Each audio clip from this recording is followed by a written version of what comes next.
Hey, buddy. I'm gonna go on an adventure today. Do you want to go with me? It means riding in the car. Do you want to go in the car? No.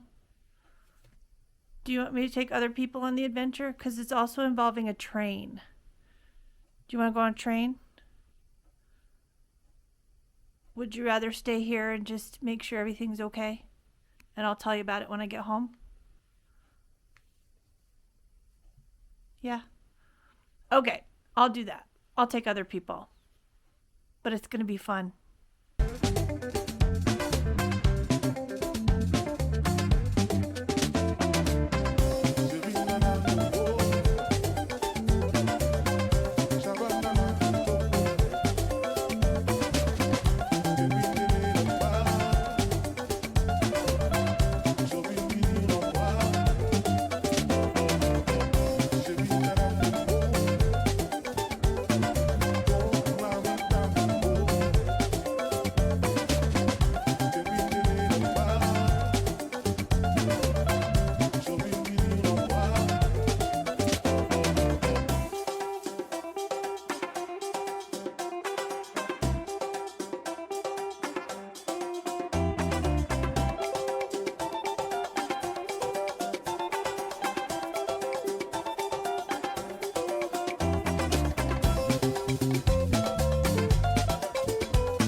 Okay, everybody, so I told a little bit that I had an adventure planned today, and we are actually in Georgetown, Colorado, and we're going to be doing something that I've never done. Colorado native kid has never done it before, so kind of excited for it, and I told him I was going to replace him with some other adventurers, so you'll get introduced to those. No, it's been a hot minute since I've done an adventure with you all, so I figured I'd go big and go with a bang and doing the Georgetown Loop train ride. So we'll be doing that. My fellow travelers this time around are Mom and Dad and Chuck and Chris. So little bit gets replaced by 4 humans. So anyway, stay tuned. We'll get some other aspects of what we're doing, where we're going, and a little bit of history. So yay for an adventure. And these are the folks who get to greet us. And welcome my fellow travelers. Little bit gets replaced by 4 people.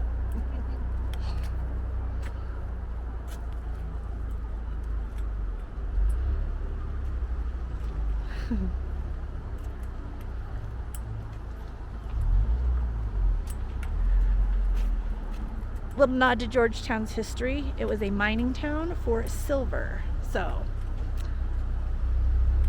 a little bit of nod to that.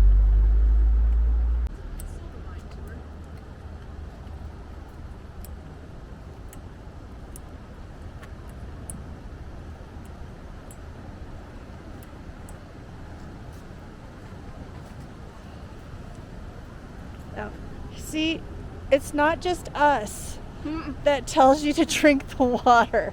It's everybody. Yeah. I was actually cooking down that. Oh, yeah, you were. Mama, show off your Grandparents' Day things. It's Grandparents' Day on the train.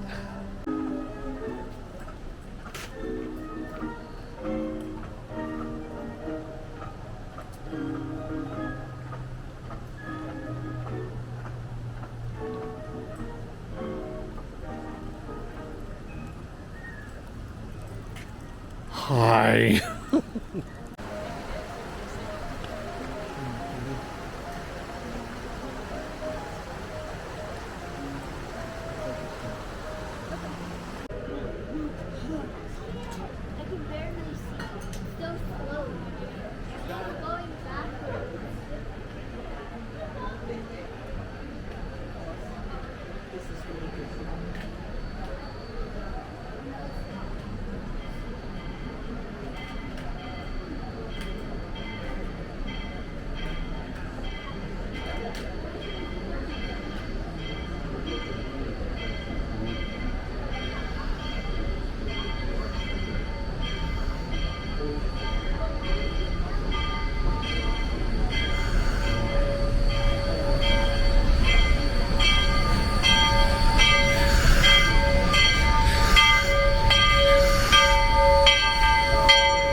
All right, everybody, we are on the train. Welcome to the Georgetown Loop. This is it's not really a loop. You go up the mountain, then you come back down the mountain. We'll be stopping at the top, but this is something we've wanted to do for a very long time, and we'll get some info as we go along the way. But welcome to a silver mining town and how they used the railroad to move things back and forth from Denver. It was a commuter rail for a long time. It's a tourist train, so get a little bit of Colorado history. So I wanted to give a little bit of a view of the car we're in and the engine while we're sitting here. This is a narrow gauge railroad, and so it's narrow gauge mainly because that's what they put into the mountains. As they went up the hills, it was a little bit easier to build those kind of railroads up the mountain. So we are on an original narrow gauge that's been around since the 1880s, and really primarily used for getting people excited to come up to the mountains. But you can see how it goes up, and as we go along, we'll be going over a bridge. We'll get some other views, but OG or narrow gauge rail in the Rocky Mountains. All right, everybody, we're gonna get ready to go in just a minute. They gave us our safety briefing. We just need to make sure we're seated the whole time. We can't move through between the cars. We're ready to go.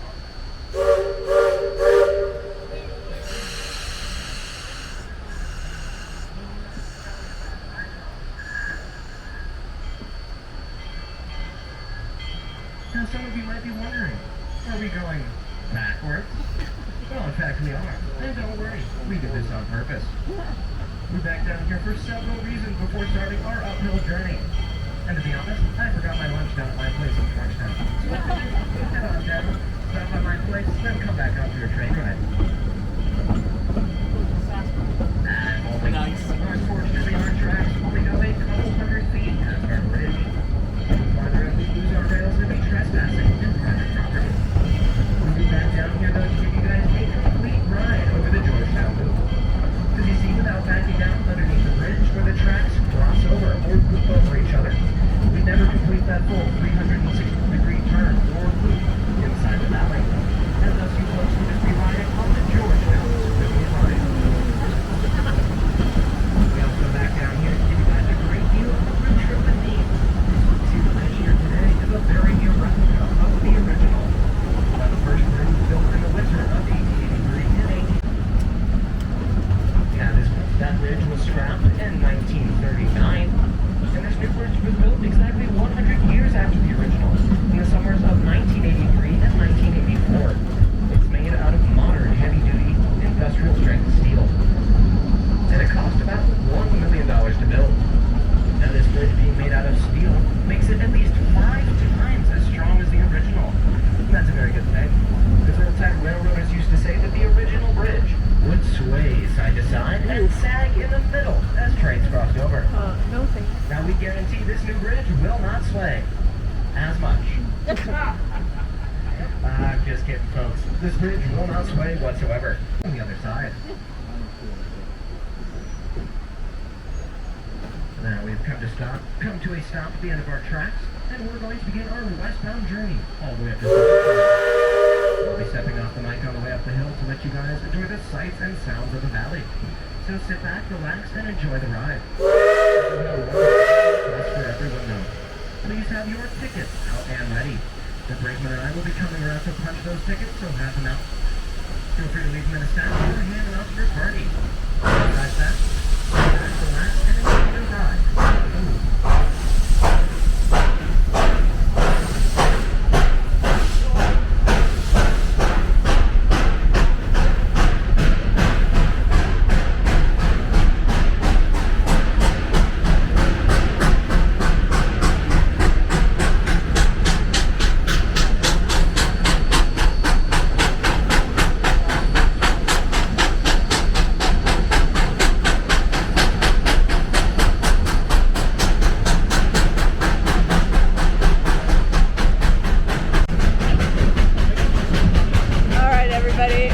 This is a pretty cool way to get up a mountain, if I do say so myself.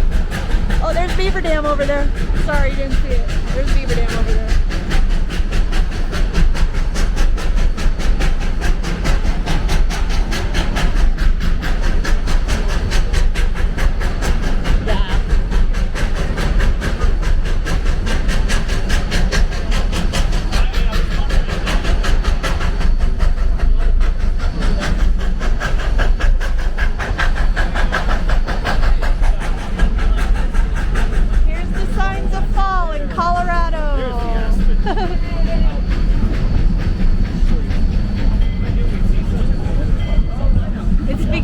change. Fall is coming, everybody. Little tiny bridge.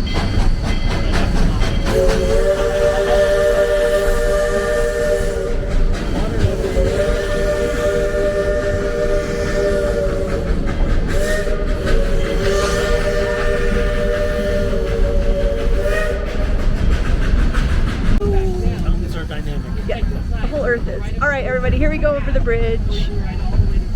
The thing we've been waiting for. One of the highlights of this road trip.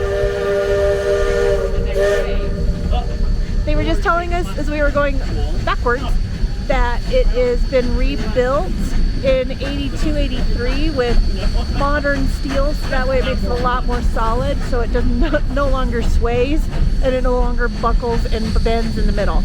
Yay!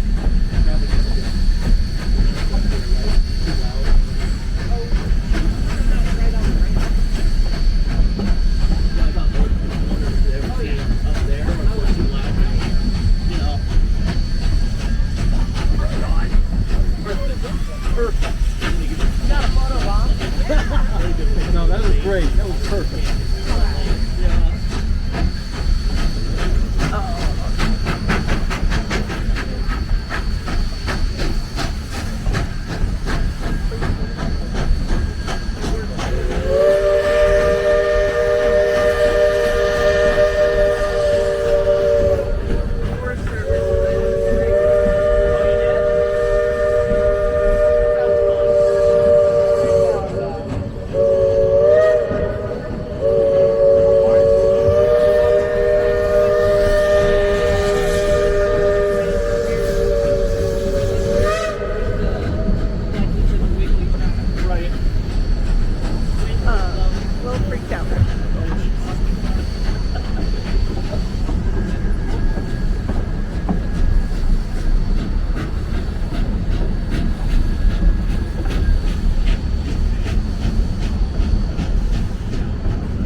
So that's a little bit high. I get a little freaked out with some of that, and praise the Lord Jesus it doesn't sway, because I would be freaking out.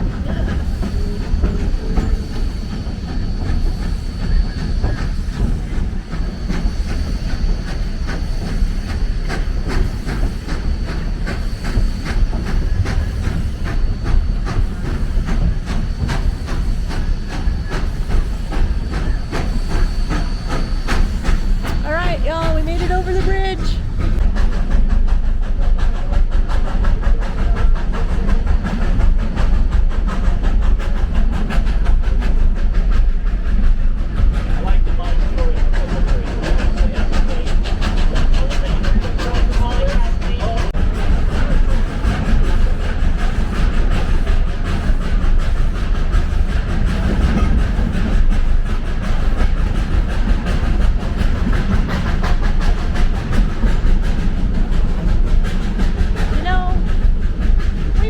Consider a December trip, just saying. So this is a really great view of lodgepole pine forest. That's an aspen. So our mountains are full of large lodgepole pines, which makes it unique to the East Coast, which is more deciduous.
visit and tour with us, all of our tours are offered at our Lebanon station, not up here in Silver Plume. There are no tours up here, so everyone will need to return to the train for the downhill trip to the mine. Now up here in Silver Plume, we do have the original 1884 depot with a small gift shop inside. We also have restrooms and a small historic railcar museum if you'd like to check it out. Now, please wait until I give it all clear before moving about the train. This train here may appear stopped, but until that all clear has been given, we are still in motion. All right, everyone, we're in Silver Plume. We had a little bit of a stop. There was a lot of people around, so we didn't do a whole lot of videoing, but this is the train stop. It's basically a switch, so that way, that's where the engine was. And now, it's down there. So we're gonna be going back down the hill. Took us about a half an hour to get up.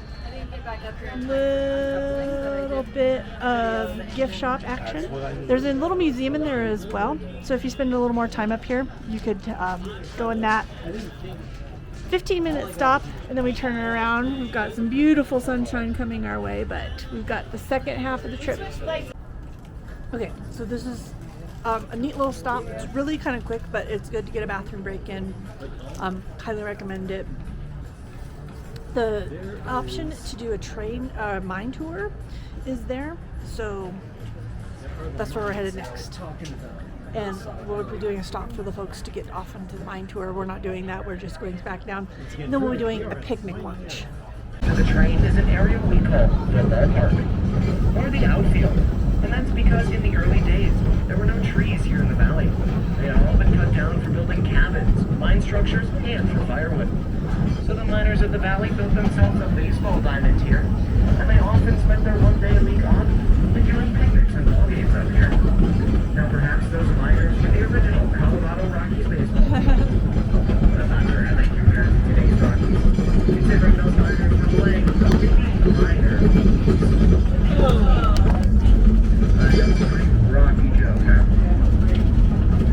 Don't worry, just like this train, my jokes only go downhill from here. Now this line is narrow gauge, just like the original GB&L. That means the rails are 3 feet apart. Most railroads in our country, like Amtrak and Union Pacific, use standard gauge where the rails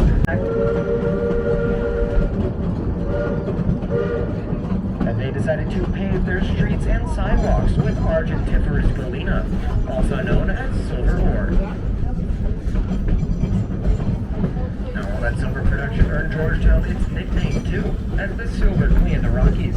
Second half percent was at least manageable by conventional narrow gauge locomotives. But with that decrease in the grade also meant an increase in the mileage. The two towns went from only 2 miles apart to 4.5 miles apart by rail. Now on the left-hand side, you'll notice this small white sign with the number 52 on it. Now some of you might be thinking that's our speed limit. Thankfully not. This would certainly be a runaway train if we were going that fast. That is actually what we call a milepost, and it means it's actually built with a grade of about 2%. That means that this end of the bridge that we're entering on now is 6 feet higher than the opposing end at the top of our parking lot. Now if you folks are afraid of heights, don't look down, because it's 75 feet to the lower tracks of the loop, and 100 feet down to the crisp, cold waters above us. Or, excuse me, crisp, cold waters below us. Now, if you are afraid of heights, don't worry. I have a solution for you. There's bound to be a small rock or pebble rolling around on the floor of the car you're sitting in. I want you to pick that pebble up and start rolling it between your fingers. Really focus on it. I can guarantee that as you roll around that pebble, you'll be feeling, oh, little boulder. I know, it's one of my worst jokes. All right, straight down the valley, everybody. That's where Georgetown is, the town of Georgetown. We will be heading there. That little boulder joke did not alleviate your fears of this bridge. Don't worry. We'll be heading there shortly to do lunch, but this is our view above. Now on the left side of the train at the top of our parking lot. We're nearing the end of our trip. Monument. Now, a lot of people ask me, Mr. Oh my god. Somebody really liked that joke. Now, in just a moment, you folks will hear one of the most recognizable whistle signals in American railroading. And that is our grade crossing or railroad crossing signal. It is 2 long blasts of the whistle or air horn, followed by 1 short and another long blast. Those of you familiar with Morse code will notice that's the letter Q. Now, what does Q have to do with railroading, you may ask? Well, absolutely nothing. See, we adopted that signal from Victorian.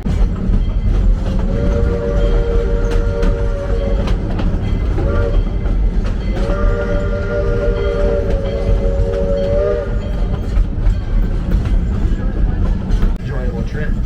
Take a moment to look around you. Make sure you've gathered all of your personal belongings and thrown away all of your trash. Anything of value left on board the train will be split up amongst the train crew. And you can retrieve it in about 2 to 3 weeks on eBay.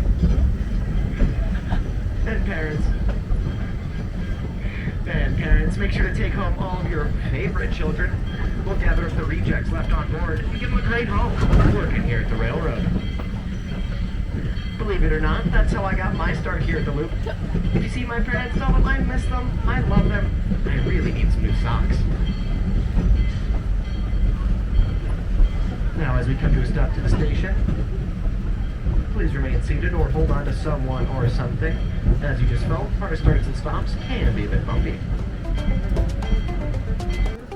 Okay, everybody, just to wrap up our time, because the only thing that's next is eating lunch and then maybe a little bit of footage through Georgetown, but the Loop was amazing. It's totally worth it. I had a blast. The family had a blast. We had a great time. If you come to Colorado, please do this. It's a great thing to check off the bucket list, but it was really awesome, and the scenery is really great. It came in September, so it was actually kind of a cool, great time of year to come. Very mild weather. We didn't have any snow to really worry about this time of year. Could have, but you know, it just depends on the season. But this time of year was great. Had a blast. Highly recommend it, and I hope that you enjoyed joining me on this adventure.